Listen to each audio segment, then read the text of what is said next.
I think we're going to get started. And today, as you all are aware, we're going to go over flopping, which is the new rule, probably the most talked about rule in a long, long time. I think maybe since the hand check came out when it was real big about 10 years ago, I would say about 10. So we're going to do that. But on someone's request last month, I think maybe, I want to go over all of the rule changes relatively quickly. We're not going to spend a ton of time on it, but I do want to go through it so at least everyone has seen them and we can talk a little bit in case there's any confusion. So why don't we go ahead and start with that? Rules changes for 24-25. So there were quite a few rule changes this year, as most of you are probably aware. The first one is they kind of defined the use of electronic devices. Obviously, with iPads and all these things that are coming up that they're using for tracking stats and whatnot, they are now putting in the rules book that you are allowed to use an electronic device to record or track stats. You can diagram plays, you can do other things like that. You cannot wear an electronic device while the game is being played, so the coach is communicating to you. That is prohibited, but you can have something on the sideline, on the bench, and you can use it to record, and you can show that recording to your players. You can't show it to the referee. Hey, you missed this call here, and here's why. Look at this. That's unsporting, and that's still a technical foul. But I don't know if any of us have ever said anything about iPads or whatever on the sideline. I think they started allowing them, but they're now just expanding the uses. Okay. If you have a non-official scorer, many times, especially during tournaments, you could have three, maybe even more, but three scorers, one being official, the other two, for each team.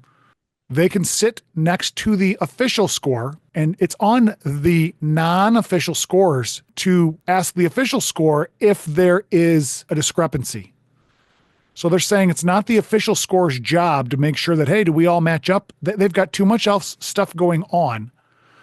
So if there is one and the official score does see it, they can go to the official score and check it. Okay. I mean, common sense again, but they put it in there.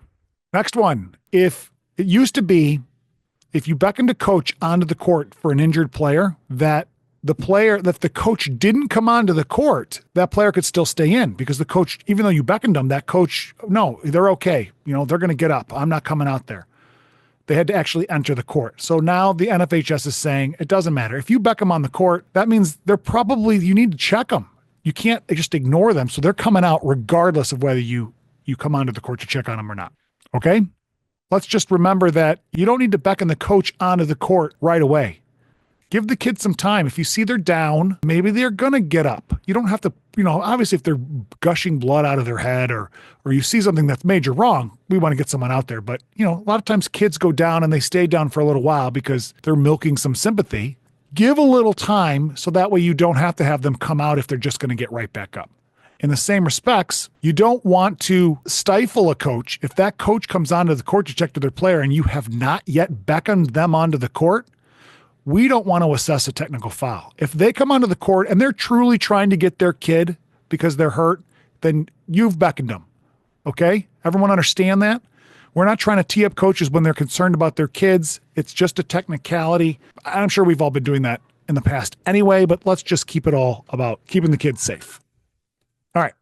This is a good rule that they've added for blood. If you have any blood issues, it used to be, hey, you've got blood on your uniform, you got to come out. And then you tell the coach, if you want to keep them in, you can call a timeout. Now they're giving them 20 seconds. Coach, number 21's got blood on their uniform. You got 20 seconds to get this taken care of, and they can stay in. If they can't do it within 20 seconds, then we can, get a timeout or you can get a sub. I'm going to explain all of that to the coach before I go to the table and say, okay, table, 20 seconds, start it. And the table actually runs the 20 seconds. It's an official time from the table.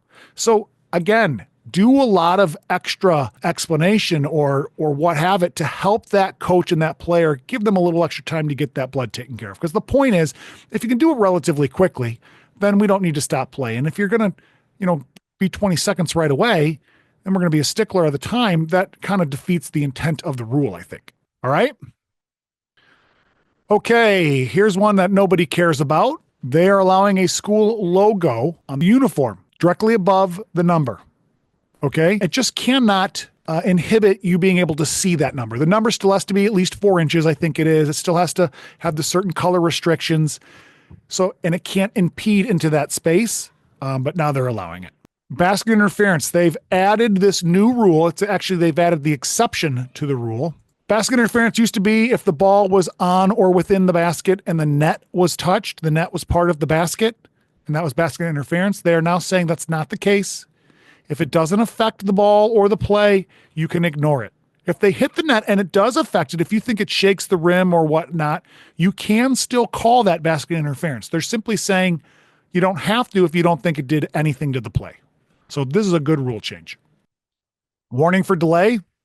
They've added a warning for delay. There used to be 4, now there is 5. And the one they're adding is if you don't pass the ball immediately to an official after the whistle is sounded, that is a warning and then a technical foul. It used to be straight to a technical foul. And I know many of us were already addressing it as a delay, and that was technically wrong. But the Federation, I think, saw that's how guys were doing it. So they're saying, fine, first one is a warning, and it goes along with all the others. So if they interfere with the ball after play or they have a throw-in plane violation, if they've had one of those before and then you have not passing the ball, it is a technical foul for the second one of any of the 5. Everyone understands that, right? It's not one warning for each delay. All right. And then I just want to make a comment too. The word immediately, I don't like that word because what is immediately? I would say it's exactly right after the whistle blows, right? Give them a little time.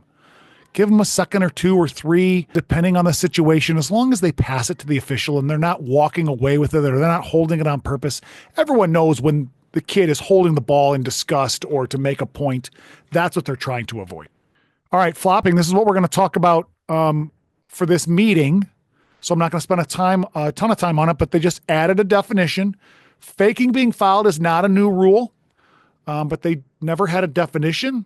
And so they've added the definition, and then they've added that the first offense is a warning and the second one is a technical foul. And it is only a team technical foul. So if player number 5 fakes being fouled, if he flops 4 times in the first quarter, number 5 doesn't have any fouls. The team has 4, however many, well, I guess with the warning it would be 3, but however many, that player does not have any fouls added to their 5 that fouls them out. And what I would make sure that we do when we have a flopping technical foul, when it goes beyond the warning and is now a technical foul, be very clear with your table. This is a team technical foul. It does not go to player number 5 or whoever you called it on, because you don't want to then find out later when they're fouling them out that now there's a mistake because they marked that technical as part of their personal. All right, everybody understand that? Just a team technical for the flop when we get past the warning. Out of bounds, they've simply added that if someone is out of bounds and they're helping someone from not falling out of bounds, that it's an out of bounds call. Okay? That's common sense, I think, but it wasn't written in there, so they added it. Closely guarded, if there's a 35-second shot clock, if it's a closely guarded player, there can be, if the state wants to adopt, there can be no count during a dribble, only when they're holding the ball. All right, a lot of technical fouls that they've added where they're changing them to just team technical fouls. In this rule, they've changed all technical fouls that happen before the game. I believe it's all team, all bench, and all administrative technical fouls. Those 3. If there's, let's say, one on the home team and one on the visiting team, they will offset. You don't shoot any, and you throw the ball up as a jump as normal.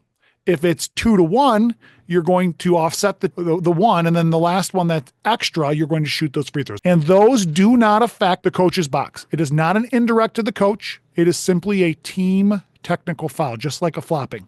Same with dunking a dead ball. Okay, now dunking a dead ball could happen during the game which is why they don't put it into the before the game. But the same rationale holds. If someone dunks a dead ball, it is not a player technical foul anymore. It used to be on that player. It used to be an indirect to the coach, and they would lose their coaching box. Now they're saying, no, it's just a team. Doesn't go to the player, just the team. Doesn't go to indirect to the coach, and we go from there. Okay? Good? Those are all the rules changes. I want to go over the major editorial changes because there's a few things in here that I think are important to note. The first one is they simply are clarifying if there's an error during the game, a scoring, a timing, or a bookkeeping error, once the officials leave the confines of the gym and the game's no longer in their jurisdiction, you can't review those errors anymore. You can't go back and say, oh, wait, okay, come on, come out of the locker room. We found a mistake. Once you're gone, it's over. And then they did say that the state can intercede on a case by case if they need to for some, odd or not usual situation. But as officials, if you're in the locker room, you've left the gym, you don't need to go back out there if there's an error. Sorry, game over. Logo trademark on the jersey, they just kind of reiterated that you can allow a logo. It can be anywhere on the jersey, but it still has to be that 2 1/4, and it can't interfere with the number. They can't put it right in the middle of the number because that would interfere with the visibility of the number. So you still have to follow those rules, but you are now allowed a logo anywhere. All right, here's not necessarily a new rule, but it's added into the rule. 3 notes that they've added, and it all revolves around team control, which is the team control on a throw-in. We've said for years, when there is a throw-in, there is team control, but it is only for foul purposes. Well, you couldn't find it anywhere in the rules book. It was there the first year they brought it in, and they put it as a note in the back, and then it disappeared. So now they've added it in there that it is only for fouls. And they put it in the 3 seconds violation and the backcourt violations that during a throw-in, that team control does not mean that the 3 seconds or the backcourt violation is in effect. Okay? So again, nothing new, but they're just basically giving us some wording to help us support what we've already been doing. Another new note that they've added is in the throw-in provisions, which supports what the case book has said, but it was nowhere in the rules book that it stated this. But if there's less than 5 seconds on the clock when the clock is running and there's an intentional throw-in plane violation, or if they interfere with the ball intentionally, you're supposed to ignore it because that 5 seconds simply runs out. Okay? They put in a provision for the throw-ins. Again, just clarifying that if you have an AP arrow throw-in, if there's a warning that is issued during that AP arrow throw-in, that throw-in remains an AP arrow throw-in. And again, we've all been doing this. We've all understood this, but there was nowhere that really kind of explicitly stated it. So they just clarify that as well. And then they've added 3 signals. Well, they've added 1 signal, which is the flopping signal we're all aware of, and that's what we're going to go over in just a few minutes. But they've also redefined the delayed violation signal, and they've said withheld whistle. They've added that, but you're supposed to use that not just on a lane violation, but also when a player steps out of bounds on their own volition, you put the delayed violation out. And if they come back in and are the first to touch the ball, then you blow your whistle and you give signal 25, which is the backcourt signal. You're going to use that to signify that they went out of bounds and now they've come back in and they're the first to touch. All right. Before we didn't have a signal. We just kind of blew our whistle and had to explain it. Now we have a signal for it. All right. And then the last thing is not an addition. It is simply a reminder. 5 years ago, maybe it wasn't quite 5, maybe it was 4, but the Federation said, we're going to be changing jersey rules. The number, if you have a border around your number, used to be able to be the same color as the jersey. Now they're saying, no, the number must be a contrasting color to the jersey. Even if there's borders around it, it has to be contrasting. So they took that out, that verbiage out. That is in effect this year. So everybody remember that one? So everybody good with that? Did I go through it too quickly? Or it's not terribly difficult, but things that it's good to know, because if you are kid dunks the ball and you give that kid a player technical foul, because that's what it's always been, and the coach has to sit, you're doing it wrong. So we have to know that that's changing all the other things as well. So good. I just have a quick question, Josh, about that end of the game situation. Is that violations only when we're ignoring when it's under 5 seconds? It's like hypothetically, if a player were to kick the ball or perform a violent act, which would be a technical foul, are we gonna You mean ignore that? when you ignore? Is that what you're saying? Yeah, at the end of the game, can you go It over that is a little bit only more? for a throw-in plane violation or an Okay. interfering with the ball after a successful goal. Okay. Those two. Because those are two things that kids can do easily. And you go, tweet, oh, yeah, no, that's a warning. Warning on you. Well, great. That's what they wanted. They wanted the clock to stop. But if they do Right. something that is technical foul worthy, you're still supposed to assess that. You can't ignore that. Okay. And then the one more thing then too, just to reiterate, we're gonna signal the backcourt violation for when a player runs out of bounds and is the first to touch the ball. Did I hear that correctly? When they run out of bounds, we're going to put our arm out. Delayed violation. We're going to withhold our whistle. When they come back in, we're still holding it. And if they are the first one to touch it, then we stop clock and we give the backcourt signal. Got it. Okay. Thank you kindly. Thank you. It's basically, in my opinion, because nobody's going to be watching us for that. So the video picks up. Yeah, I had it. I was going to call it, but nope, they didn't touch it. Okay, so now I can put it down. Delayed violation. The violation didn't happen. We're good to go. Shall we move on to some videos? I mean, that's why we're all here anyway, right? I'm going to say this before we get started. And I say this because across the nation, I think we are going to struggle collectively as officials. We're going to struggle with this rule. I think we're going to be all over the place. Guys are going to be calling everything a flop. And you're going to have other guys that are going to call nothing a flop.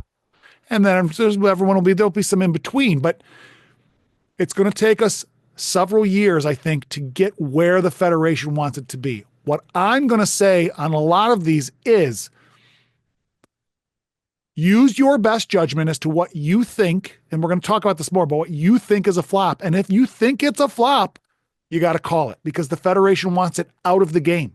They don't want these kids trying to do these things that are fooling us, fooling the crowd, fooling the official. They don't want it. And if we kind of, soften it with other things, in my opinion, it's not going to help. It's not going to help. I got a question. So we all know how they do in the NBA with the Vlade Divac acting flop.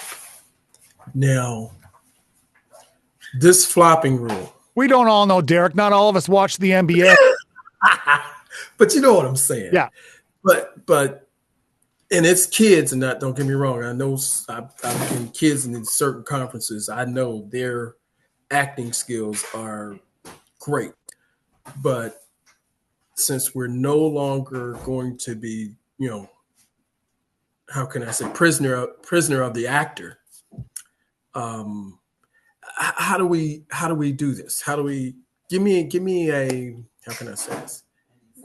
Give me an example. You want to see some videos for examples, Derek? Yeah, there we go. All right. Let's start with a Facebook play. For those of you that are on our Facebook group, and those that I say this every week now or every month now, I think, but I put some plays on Facebook to see what everybody thinks. And then I try to play them here so we can talk about it. So here was one that I put up. And let's talk about what we see. Here it goes. No foul. Going to let him just play here or grab here when he went across the timeline. Looks like we're just going to let him play. Do we see that? I'm going to play it fast again first. Here it goes. No foul. Happens near the division line. Grab here when he went across the timeline. Looks like we're just going to let him play. What do you think?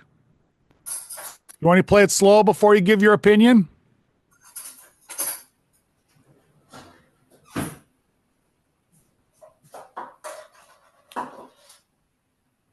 What do you guys have on this?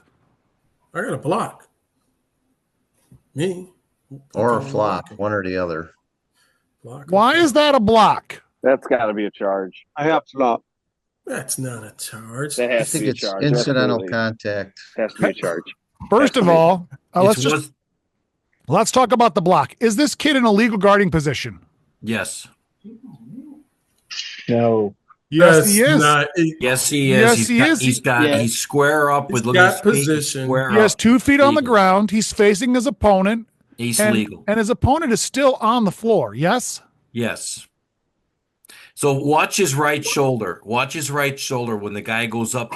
He gives him. Watch it. He goes over to the right. So I think now it's a little bit hard to see here, but I think clearly there's contact. Yes. And to your point, it looks like it's in the shoulder. Yes. And he goes straight Okay. down. And if he was hit, he would have gone to the side. Now I'm going to give some credit to this offensive player. He tried to go around. Yes. Didn't work though. So I don't think by rule this is a block. Okay. And I do think by rule this is a charge. I'm just saying by the written rule, this is a player control. But does the contact and the reaction fit together? Did the contact that came in fit the reaction of the player who fell? No. He should have gone sideways, shouldn't he? If he got hit, he would have gone. Don't you think he would have twisted slightly? That's what I said. But what happens to his yeah, it's a great observation. What happens to his legs? Look at his legs as he falls. Straight down. He kicks him out and he falls straight down. If you apply physics to this play, that's not possible, which leads me to believe what happened. A flop. Flopped it out. He flopped. He faked it. Now, does that mean it's risen to the level of a flopping foul? I don't know. I mean, I think it does. He went down to the ground. He was clearly trying to get the referee to make that call. The referee ignored him. Rightly so, I would say. But I think he's clearly, trying to, get a call. And, but was there contact that caused him to at least start to fall? Yes, we agree. Yeah. Okay. Yes, he did embellish, but did he, the rule says, overtly embellish, which means, does everyone know what overtly means? It means it's obvious to everybody. Pretty top, You yeah. say obvious. Okay. I don't think this is overtly embellishment. I think he acted 100%. I think he tried to get the call, but I don't think this is an overt embellishment. It's going to be hard. I'm saying now personally, it's going to be hard for me to call a player control on this because the kid didn't really, I know you don't have to take it, but the kid didn't really take it. He's trying to get the foul. I don't know. I might call a block on this. I agree. This can be blocked. I'm calling the block. I'm blowing my whistle. I'm calling the block. I think this kid needs to be penalized for flopping, but not really rising to the level of a flop. So you know what? If you're going to fall like that when you got hit, you didn't even really, you really made it look like it was worse than it was, block. Does that make it right? Probably not by rule, but I think it sends the message, no, we're not doing that. What do you guys agree, disagree? I agree with you, but it's a hard play. And these are the plays that really are going to earn us our money this year because everyone's expecting flops and we have to make a decision now. We can no longer do the whole nothing because people are going to be expecting a whistle. I guess I feel like, Josh, that if he had legal guarding position, it'd be hard not to call, a block, I'll say. So I think that, there was contact. I would argue it was not enough to cause the reaction that he demonstrated. And I would say, hey, he acted. He acted and he tried to draw a foul from me, and that's a flop. That's why I said flop, because I feel like he's, that contact doesn't warrant what I'm seeing. On the other hand, he did seem to have legal guarding position when that player was still on the ground. I mean, honestly, I'm going to say this covers my basis because I'm going to say I think no matter what you call here, you're probably okay. Mm-hmm. You're probably going to get yelled at regardless of what you call. But I think you can, as long as you can justify what you're doing here, coach, I thought he got hit in the shoulder and your kid fell straight down. That's embellishment of what happened. I'm calling that a flop. What? I don't know. Okay, that's what we're doing with. Coach, He had a legal guarding position. He got hit in the shoulder. Yeah, he didn't fall quite normal, but he had a legal guarding position and he was contacted illegally by the offense. I got a player control. Okay. Coach, the kid tried to stand and take it, and then he kind of kicked his legs out, and it doesn't look like the contact even caused him to fall. That's a block. Just be decisive and explain to the coach. I guarantee you they're not going to like it. You'll explain to the coach and you walk away. You can't stand there and you can't continue and try to convince them. We're not there to convince them that our call is right. We're there to explain what our call is when they ask us and then move on. Yeah. We agree with that? Absolutely. Sell the call. But my question to you is that flopping, we know I know it. I can see it. It's a flop. How are we going to say, okay, I got a flop? Okay. So the procedure, let's do that real quick before I show the next video. The procedure, as soon as you see an offensive player flop, okay, we're on offense now. If an offensive player flops, as soon as you see it, you're supposed to tweet, stop it. Stop it. Give the flop signal. Okay. Flopping is like this. You can go a couple times, I think, because the arrows go back and forth, but I usually just go down once. Okay. Flop. And then you go to the table and you either say, we got a flopping on white. That's the warning. Make sure that they mark it. Okay. If it's already had a warning, we've got flopping on white. That's a technical foul. Second one. Everyone got that? You don't need to report flopping on white number 5 because it's not a player technical foul. It is a team technical foul. And if you go in my opinion, and say that's flopping on number 5, they might want to write it in there for, number 5. I would avoid saying the number. And if the coach wants clarification, you could say, Coach, it was 5. Did you see 5? He did this or whatever it was. That's okay. But to the table, I would just report the team. Does someone have a question? Yeah. Didn't the other night, a couple nights ago, we were talking about the same thing. I thought I heard you say after you have to wait for the offensive play to stop. You don't stop the offense right away. Like if you shoot the ball, you fall down to flop, you shoot the ball, hits the rim, and the offensive player gets it off the rebound. It's the other way That's around, when Art. you see it. That's for the offense. If the offense flops, you're supposed to kill it as soon as you see it. That's the Federation talking. You got to bear with me here. If the defensive flops, when the defense flops, you allow the play to happen. You signal right away. The defense flopped, that's flop. But all you do is signal and you don't give your whistle. I'm killing the play. If offense flops, I'm immediately killing the play. Yes, the Federation says you blow. As soon as the offense do it, you blow it. If the defense does it, you don't blow it. Let the play. And if the offense gets the rebound, they can shoot it again. And if they miss and they get a rebound again, they can shoot it again. And if they pass it to their teammate, they can pass it again until the ball changes possession or the ball goes through the basket. You do not kill that play on a defensive flop. Everybody understand that? It's a big problem. Okay.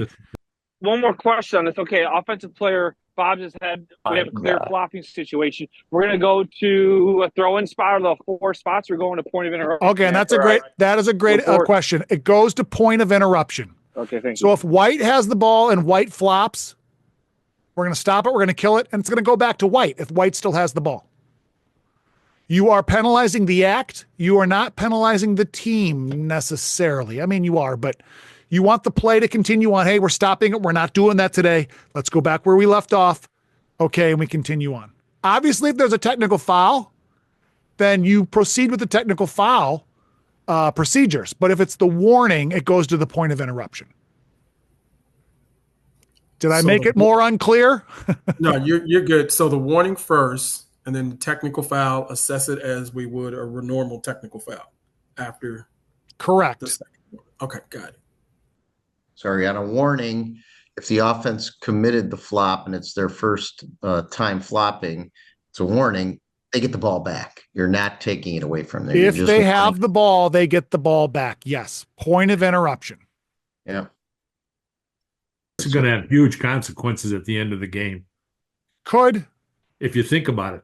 Well, the point I think is in the beginning of the season, it might be messy. And again, I think all season we're going to be all over the place as far as officials collectively. But hopefully by the end of the season, people have figured it out. They know what they can and can't do, and you won't see it much. That's the hope.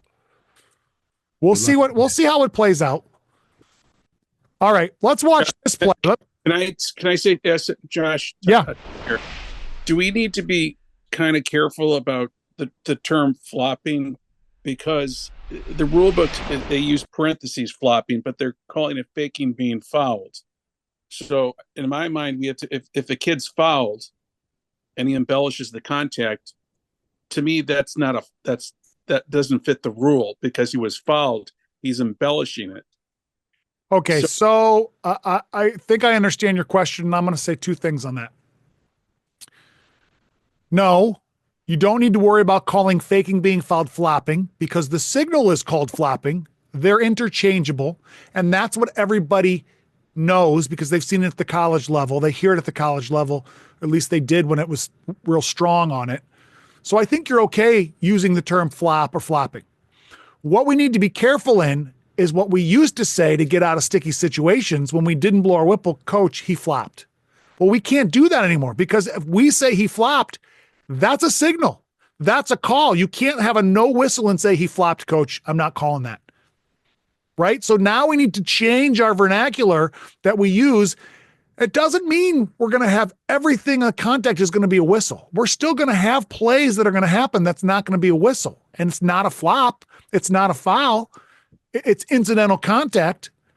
And we might have to say, coach, I thought that contact was incidental, or coach, it didn't feel right. Or I don't know exactly know what I'm going to say yet, but we can't say, coach, he flopped. Come on. He flopped. You know what's good? Another thing that's going to be very important is you and your partners be on the same page, communicating what's going on.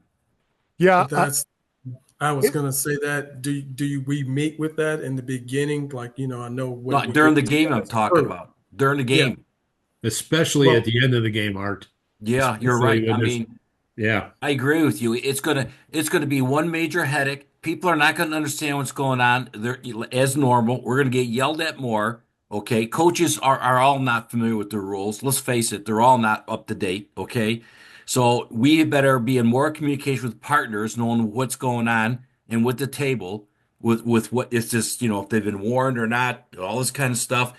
And like you say, George, at the end of the game, if you got a close game, 2-point game, it's Hell City for the last minute or two. Right, but we have to make sure we don't let that play into our judgment. If it's a flop, it's a flop. You can't say, absolutely. Well, I don't want to decide the game. So no, they're deciding the game. All right, let's move on to another video, because that's what we've came to watch. What do we think of this play?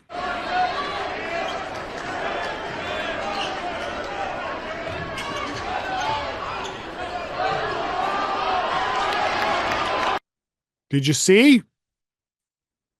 I'm going to do fast again, and then I'll just let it play out slow. Watch the dribbler as he comes around the top of the three-point arc.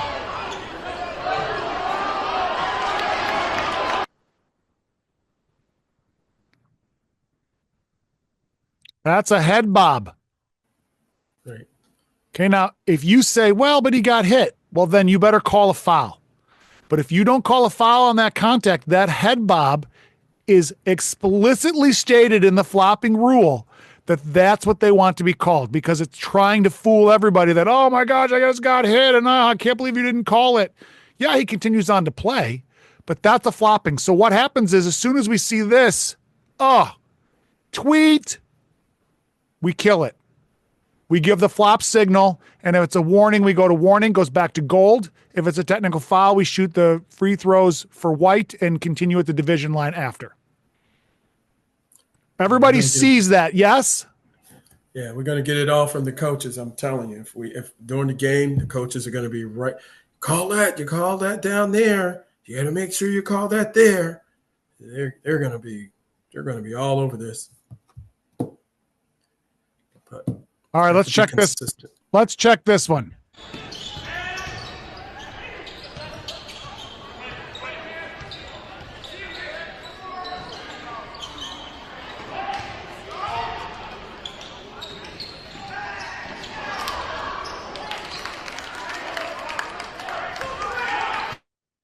Do we see that?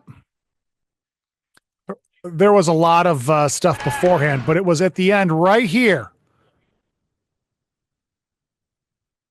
I don't know if you can see or not. That hand is not in the back. There is no contact on this at all. Okay. And then what does that player do? Plays those fun falls.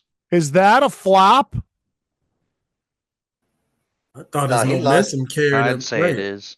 Yeah, he I lost thought his his momentum balance. carried him out of bound and lost his balance, like you said. I agree. This is not a flopping foul. Yeah. He's going up. He's stretching. I think he thought he was going to get fouled, which caused him to get a little unbalanced when he landed. I don't think he's overtly embellishing to get a foul. I think he's just awkwardly landing. Do we see that? Mm-hmm. So just because we have no contact and a kid falls to the floor does not necessarily mean it's a flopping foul or a flopping call, I should say. We have to know the situation and we have to read the situation appropriately. If a coach says, how is that not a flop? There was no contact. He fell down. Coach, he just lost his balance when he came down, and move on. Hey, Josh, on Yeah. that one, I noticed you were in the C slot coming down. Could that be from the lead or the C slot called a flop? You always got to call me out, huh? That call could be from the lead or from the C. It's the C's call because Correct. He's it driving comes from the blue. C's area, Correct. but there's nobody in front of this play. And what is the Right. lead generally watching on a transition?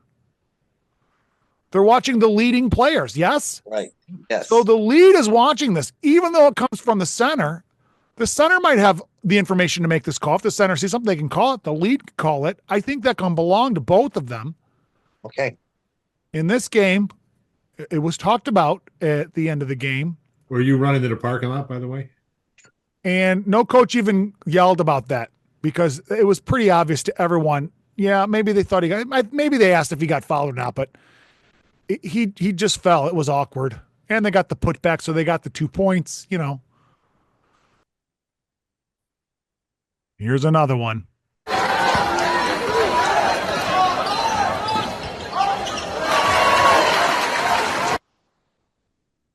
Play it fast again now that you saw it. What do we think?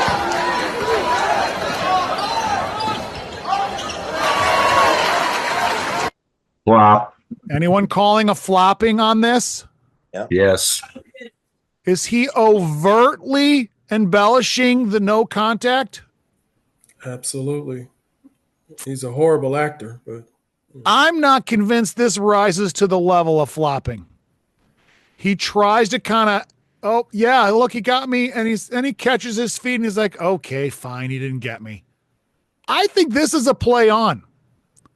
I just don't think this kid really obviously put in all this effort to try and fool anybody. I think he was, trying a little bit. Now, again, this flopping stuff is all going to come down to opinion, especially in the first couple of years. So that's why let's just throw our opinions out there, what you think. I'm not saying you're right or wrong. I just think if we're going to call flopping, I want everyone in the gym to know, yeah, that kid totally flopped. I didn't see a flop because he twisted his body on the way down and was off balance. Well, Josh, if you are calling that a flop and the bucket goes in, you're killing the play.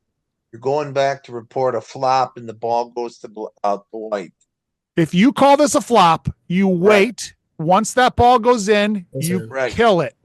Kill it, report it, go. You report it, and then it goes to the point of interruption if it's a warning. Right. And where's the point of interruption? Okay. The made basket, which goes to white. Right. Okay. Even though white is penalized for the flop, they get the ball because that's the point of interruption. Absolutely. Right. Okay. Okay. So, Josh, I want to ask you a tough question here because it's a point of emphasis. Obviously, we're spending a lot of time talking about it. To not call that, are we kind of defeating the purpose of it being a point of emphasis? I mean, he whether he completed the flop or not, it feels to me like you could take a stand as an official and say he flopped, and you're being strong on it. And yeah, he didn't take it to the ground, but it is a point of emphasis. Letting it go and making it a no call feels like last year. I'm just interested in your opinion. I it's hard for me to make an argument again since none of this has actually physically taken place yet. But yes, the intent of the federation, I have to read into the intent. They didn't call me and say, Josh, this is what we think. I wish they would. I think the intent is to get rid of the gross flopping. That one wasn't gross to me. Okay. You're going to, regardless of how this plays out, kids are always going to act like they got fouled more than they did. Never. That's not going to leave. What they're trying to get rid of, I think, is the big falls on the ground, the big, huge acts. It doesn't necessarily have to fall, but the big, huge acts, like everybody sees it. That's what they want out.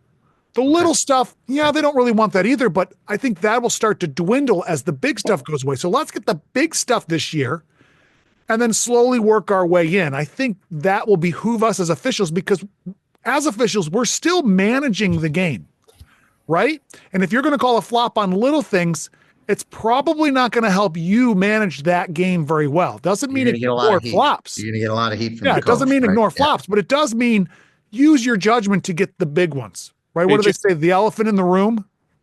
Is there any merit to if so, for example, if I think it's a flop, I'm going to pass on it because I think that I have to be pretty certain to go to the flop.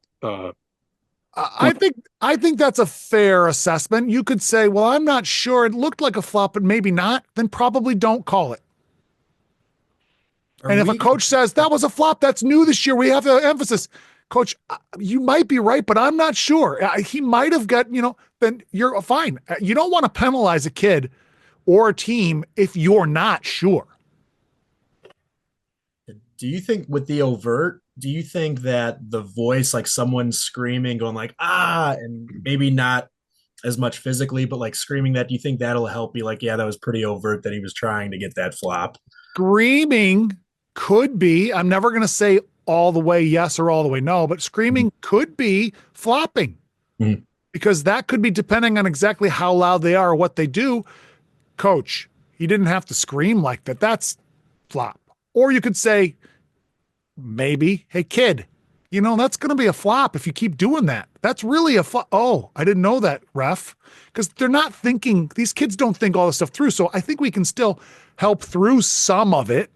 Maybe not all of it. And would you be justified? We're justified no matter what we call. I'm the official. I get to decide what's illegal and what's not.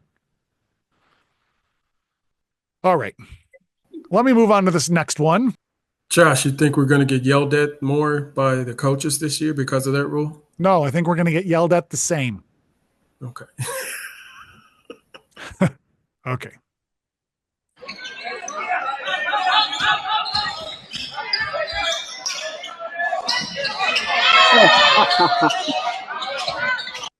Okay, this official's already using the flop signal, and this wasn't this year. Let's watch it again, and then I'll play it slow, and you can determine.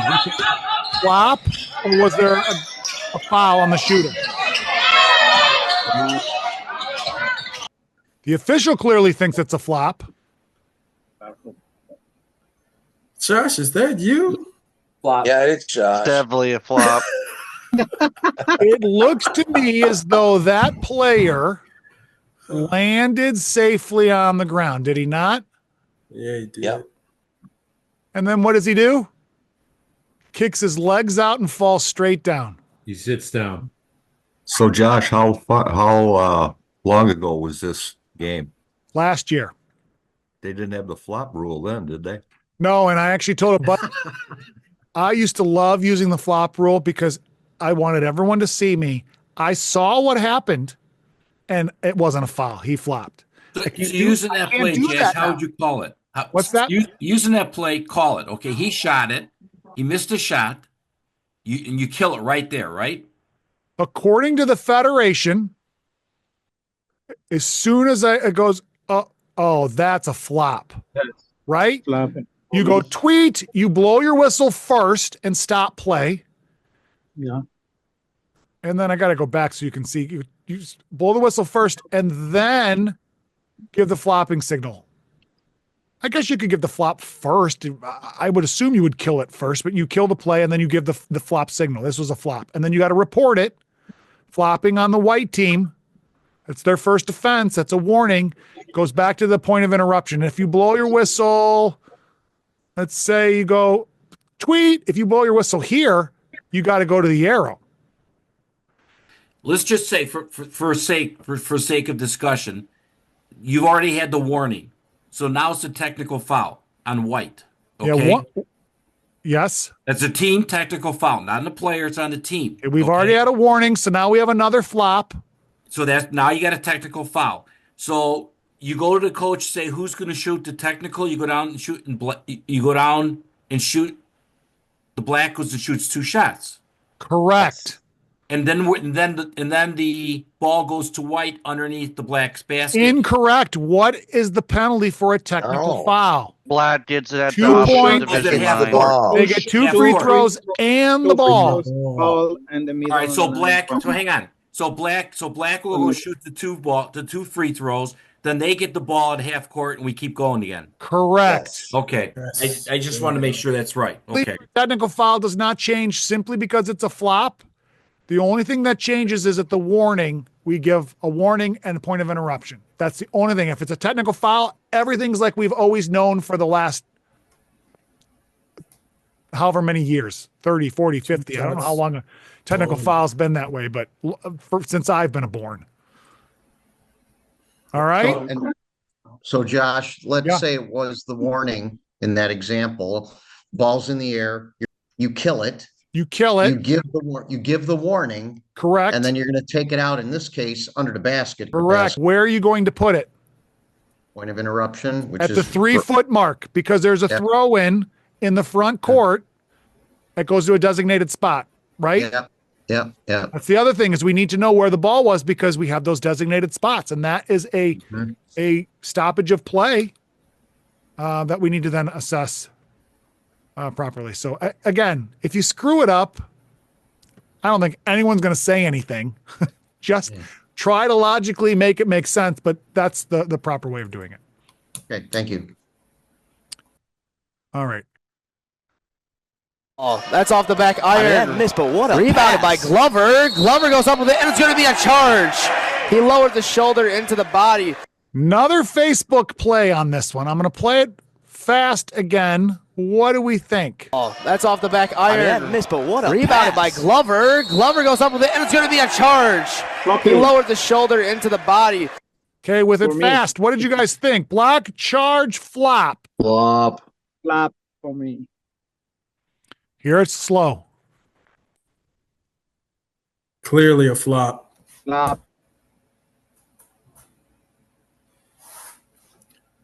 Think so? Absolutely. Block. I think. Let's move back. Is this kid in a legal guarding position? No. Okay, let's go forward. Yet? Is he still? No. Still moving? Not there yet? Contact here. Never establishes a position. He's not legal, is he? No, absolutely not. He's still moving. I don't care that I agree with you. He flopped. He embellished that contact 100%. But he caused contact, illegal contact on a dribbler. That's a block. And that's the way they want you. That's the way they want you to call it in the paint too. So again, you could totally say the kid totally flopped, but flopping is not a foul, right? It's a warning, then it's a technical foul, but the foul, it was the block first, and then he flopped after. Fine, ignore the flop after. There was a foul first. Get that first foul, and then you don't have to worry about what happens after. Okay, so it's not going to be, boop, I got a block, and that kid flopped. We're going to nail him with a flop too. We're not doing that. If you're going to call a block on that foul, it's a block. Everything else after is not assessed. Unless, again, you've got intentional or flagrant, contact at a dead ball. You got to address that. But everyone understand that concept. You can't, I suppose you could, but you can't nail a kid with a block or with a foul and then with a flop after the fact. Okay, it's like double jeopardy. That's the terrible analogy, but you get my point. All right. That one caused a lot of commotion on my Facebook page. So, Two more. Josh, and the last play, what is the moment for when we should be blow the whistle, when we kill the play? If you're ruling flopping, is that what you're asking? Yeah. Okay, when so if blow we're saying this is not a block, we're going to rule this a flop. Is that what we're asking? Okay. You're going to say, oh, that was a flop. You're going to signal flop right now. You're going to give the signal. Okay, you're not going to blow your whistle. You're not going to stop play, but you're going to signal this is a flop. Okay? It's usually probably going to be even after he's on. It takes us a while to register, but then the ball's in the air. We're going to wait. We're going to wait. Now, the whistle was blown here so everyone stops, but if black gets the rebound, we're going to continue to wait. Mm-hmm. If they shoot that ball back up and they miss again, we're going to continue to wait. Mm-hmm. On a defensive flop, we are going to let the offense complete their play. And until the defense gets the ball or the ball goes through the basket, we are not stopping play. Okay? If the defense gets the ball, we stop it. And it doesn't matter if they're going to go the other way on a fast break. It doesn't matter. You stop it anyway. Once they get the ball, you blow your whistle. Good? Yes, sir. All right. Last one is, well, let's do this first. Last one. Here we go. Lob to Shervino again. He got bumped again. Exact same play. Lost his balance. All right. Now, this one is probably a lot less flop than all the others, but it still begs a good question. The official called a foul, and the kid did fall down on his own, right? His legs just kind of crumpled. I mean, let's be honest. He didn't have to fall. He didn't have to fall on this play. Let's not talk about that yet. All right? Here's a little bit of context. Did he have to fall on this play? Nope. No, he didn't have to fall. Does this rise to the level of overtly embellishing contact? Yes. I don't think so. Yes. Now, again, it's just my opinion, and we all going to have different opinions that hopefully over the course of the next few years we'll get together closer. But I think that probably doesn't rise to the level of a flop. But let's now go back as you all talked and talk about this play, because what happened? Get a push. A push off on White. Push off on White. Did he push him, or did he extend his arms while he was backing up? Watch the blue. Watch the blue defender. Watch the blue defender. Where does he go in relation to the court? The both players push. Does he go anywhere? He went back a tad. Hardly. Hands are straight up. Nobody creates that separation to get the ball. Right. You can extend your arms while touching another player while moving back. If you're not pushing that player out of the way, that's not a foul. Whoa. You're meaning to tell me, hold on, you could push blue the defensive player while that's a foul. Come on, that's double foul. Advantage, disadvantage. Double foul. That's it. Because he's gaining advantage by pushing away the defensive player. Okay, so I still say he didn't push him. But what he did do is he's holding him from moving forward. I don't think that's a push, but he's definitely controlling that player. And you're right, he did create separation, but he created it by holding him in place while he moved back.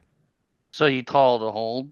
I know I'm talking semantics here, okay? But he didn't push him. I can move back and extend my arms, but I cannot prohibit the movement of my opponent. And I think that's what he did. Yes? Do you see it my way, or you still think he pushed him? I see the arm and he's grabbing him. I got that. So he grabbed him and then he pushed away from the grab. I got that. Yep, he's inhibiting his opponent's movement. Okay, but There's no whistle on that. Whether you think it's a foul or not, nobody called it. So now we have to move on. Yes. Yes. And this happens in games all the time. We say, well, he might have pushed him, but we decided to not blow our whistle. And then we see that it cost an advantage, but you can't go back 5 seconds later and say, you know what? He actually pushed him and got an advantage. You can't do that. You got maybe a second or two to make that decision. And if you pass, you have to move on. We agree? All right. No official called that. So now let's see what else happened. He goes up and gets the ball. The defender does go from A to B into the shooter. We agree with that, yes? Yes. But how much contact is created? I'm looking in the body. It doesn't look like he hits him in the arm either. No. Minimal contact. Do we agree? Yes. And the kid falls down. I get that. The kid is flopping. He's faking that contact, but it's not to the level of a flopping ruling. But this is my take on this play. Big boy basketball. You just held him off to get that distance. And then he comes into you and he barely touches you and you fall down. Sorry, you got nothing from me either. You both kind of played basketball there and you both kind of created some contact. I'm letting that play on. Then you're a good official. But let me ask you a quick question. I would beg. Or I'm a bad official. Josh. Yeah, I would beg to differ. You got contact on whether it's a lot of contact or no contact. You got contact on the hip. All I'm saying is, yeah, you're right, George. There was contact, but guess what? In basketball, contact happens all the time. All the time. And we need to judge, did that contact cause an advantage or a disadvantage? And in that play, I don't think it did. The kid got the shot off. He got hit. He could have landed cleanly if he wanted to. Did he technically get fouled? Yes, but didn't he technically foul to begin with? So it's kind of a give and take. It's like when I dribble down and I got my arm out and my defender also has his arm out and we're chicken fighting down. Are you calling that a foul every time? Most guys aren't. You're going to see what happens. Who got an advantage? Did anyone shove? Did anyone fall? You know what I'm saying? So again, if you have a foul on that, like they did, it's either a state championship or a consolation, but those guys know what they're doing and they ruled it to be a foul and they're right. They're okay to have that. I'm reviewing it and I say, I probably would have passed and I probably would have been right. I could have said, coach, the contact was incidental. Everyone's different. I mean, I wish we all saw it the same, but have you been on these meetings before, George? Nobody sees it the same. Oh no, it's my first time. Okay. Oh, that's funny. All right. I know I said last one, but let me do one more. Yeah.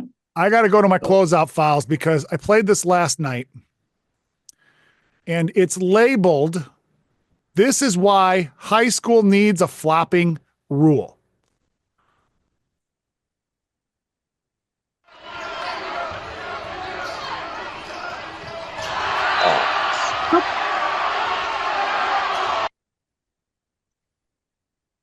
Do we see any contact? Nope. Nope. Nope. Not even close. Nope. Maybe he nicked his pinky. Maybe. Okay. And what does the kid do? Wow. He falls, and not only does he fall, he looks around. Let me go back to this one because you can see better. He looks around like, how did you not call a foul on this? Are you kidding me? That is overtly embellishing contact. Do we agree? Yeah, that's a flop. Absolutely. If any of you have this kind of a play, I expect you all to have a flop foul on that because that is exactly why the rule was invented, put into the rules book, because that kind of stuff has no place. Now and if you heard the crowd, they all turned on the officials like, oh my, you missed it. How could you know? Because the kid fell down and the crowd thinks it. They don't know the rules either. They want to watch basketball and that we got to get that out of the game. So that was a definitive flop. Get the elephant in the room. Don't go looking for it, but don't ignore it when you see it. If you know, I don't remember who said it. If you know it was a flopping, call it. If you're like, it may not have been, I'm 90-10, I'm probably calling nothing. Let's meet back here next year and see how we're doing on it. Oh my God. I hope that was good for everybody. I'm going to share my schedule for next month. Next month, we're going to go over 2-person mechanics. We do it every year. We're going to do it again this year, but this year we're going to focus more of in a 2-person game. You are going to want to stand here to get the best angle or move over here. There's only 2 of you. You got to make sure you see it better by, adjusting yourself here. So we're going to talk about angles and positioning. And hopefully that will help give those that do a lot of 2-person a little fuel to help position themselves better, because 2-person games are hard. Yes, they are.